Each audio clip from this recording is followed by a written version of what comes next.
મોરબીના યુવા પત્રકાર અને ગુજરાત હાઈકોર્ટના ધારાશાસ્ત્રી રજાક બુખારી સામે ફરિયાદમાં કાયદાનો દુરુપયોગ કરનાર પીઆઈ એમબી પટેલ સામે હાઈકોર્ટ દ્વારા તપાસના આદેશ કરાયા। મોરબી તાલુકા પોલીસ મથકે નોંધાયેલ જામીન લાયક ગુનામાં પત્રકાર અને એડવોકેટને રિમાન્ડના ઓથા હેઠળ 24 કલાક પોલીસ કસ્ટડીમાં રાખ્યા હતા।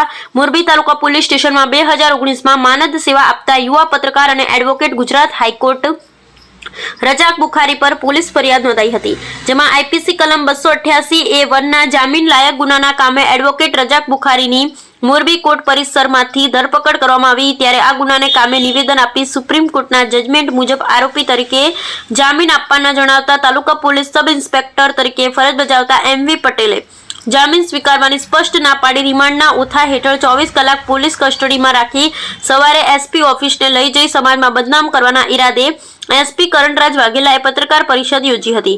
ત્યારબાદ મોરબી કોર્ટમાં રજૂ કરી આ ગુનામાં રિમાન્ડની જોગવાઈ ન હોવા છતાં 3 દિવસના લૈખિક રિમાન્ડ અરજી આપી હતી, પરંતુ કાયદાની જોગવાઈને ધ્યાને રાખી રિમાન્ડ નામંજૂર કરી એડવોકેટ અને પત્રકાર રજાક બુખારીના જામીન મંજૂર કર્યા। ત્યારે જજ શ્રી સમક્ષ આરોપી એડવોકેટ પોલીસ વિરુદ્ધ ફરિયાદ લખાવી।